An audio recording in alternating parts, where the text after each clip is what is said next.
சகோதரர் பக்தர் சிங் அவர்களின் ஊழியத்திலிருந்து விடாய் துணிக்கேற்ற வார்த்தைகள் ஜூன் மாதம் 7ஆம் தேதி.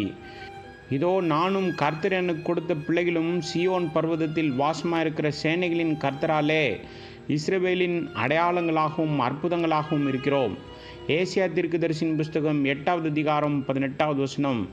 விசுவாச பெற்றோர்கள் குமாரர் அல்லது குமார்த்திகளை சம அன்புடன் ஏற்றுக்கொள்ள வேண்டும்.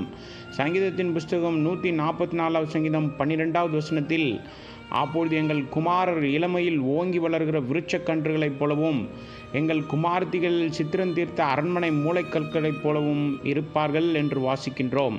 ஒரு விசுவாசிக்கு ஒவ்வொரு குழந்தையும், அது ஆணாக இருந்தாலும் சரி பெண்ணாக இருந்தாலும் சரி, சமமாக மதிப்புமிக்கது மற்றும் சமமான மகிழ்ச்சியுடனும் நன்றியுடனும் ஏற்றுக்கொள்ளப்பட வேண்டும். பல சந்தர்ப்பங்களில் பெற்றோர்கள் ஒரு மகன் பிறக்கும்போது பெரிய விருந்து கொடுக்கிறார்கள். ஆனால் ஒரு மகள் பிறக்கும்போது அதுபோல் செய்வதில்லை. ஏறக்குறைய ஒவ்வொரு தாயும் முதல் குழந்தை மகனாக இருக்க வேண்டும் என்றே விரும்புகிறார்கள். மீண்டும் குழந்தை ஆணாக இருந்தால் பெற்றோர்கள் அதிக அன்பையும் அக்கறையையும் காட்டுகிறார்கள். ஆனால் குழந்தை கருப்பாகவும் அசிங்கமாகவும் இருந்தால் அவர்கள் குறைவாக அன்பை காட்டுகிறார்கள். விசுவாச பெற்றோர்கள் தங்கள் குழந்தைகளிடம் பாரபட்சமாக நடந்து கொள்ளக்கூடாது. ஒவ்வொரு குழந்தையும் அதே அன்புடன், கவனத்துடன், மகிழ்ச்சியுடனும் நன்றியுடனும் ஏற்றுக்கொள்ளப்பட வேண்டும். ஏசியாவின் பிள்ளைகள் தனக்கும் முழு தேசத்துக்கும் அடையாளங்களானார்கள். அவருடைய பிள்ளைகள் ஒவ்வொருவருக்கும் ஒரு சிறப்பு அர்த்தம் கொண்ட பெயர் இருந்தது. ஏசியா தீர்க்கதரிசியின் புஸ்தகம் 8வது அதிகாரம் 3 மற்றும் 4வது வசனம். இந்த பெயர்கள் ஏசியா தேசத்திற்கு தேவன் கொடுக்க விரும்பிய செய்தியை நினைப்பூட்டியது. மேலும் அவர்களால் ராஜாவுக்கு கூட தைரியமாக தேவனுடைய வார்த்தையை வழங்க முடிந்தது. இந்த வழியில் அவனது பிள்ளைகள் ஒரு அடையாளமாக மாறினார்கள். விசுவாச பெற்றோர்கள் தங்கள் பிள்ளைகள் மூலம் பரலோக அழைப்பை புரிந்து கொள்ள முடியும்.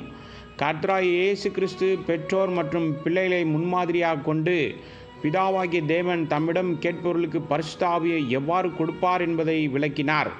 லூக்கா சுவிசேஷம் 11வது அதிகாரம் 13வது வசனம். இவ்வாறு உங்கள் பிள்ளைகளுடனான அன்றாட அனுபவம் தேவனை பற்றிய பல உண்மைகளை உங்களுக்கு வெளிப்படுத்தும். அவருடைய அன்பு, விசுவாசம், இரக்கம், இன்னும் பல காரியங்களை வெளிப்படுத்தி காண்பிக்கும். விசுவாச பெற்றோர்கள் தங்கள் பிள்ளைகளை தண்டிக்க தயங்கக்கூடாது.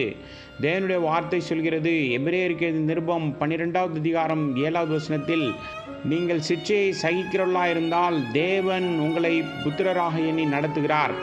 தகப்பன் சிட்சியாத புத்திரர் உண்டோ? பிள்ளைகளை அவ்வப்போது கண்டித்து தேவனுக்கு பயந்து வளர்ப்பது நல்லது. எல்லா பிள்ளைகளும் தவறு செய்யும்போது தண்டிப்பது அவசியம். ஏனென்றால் எல்லாருமே பாவ சுபாவத்துடன் பிறந்தவர்கள். பிள்ளை பருவத்தில் அவர்களை ஒழுங்குபடுத்தினால் அவர்கள் வளரும்போது அவர்கள் நன்றியுள்ளவர்களாக இருப்பார்கள்.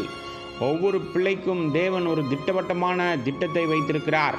எரேமியாவை பற்றி தேவன் சொன்னார், நான் உன்னை தாயின் வயிற்றில் உருவாகும் முன்னே உன்னை அறிந்தேன்.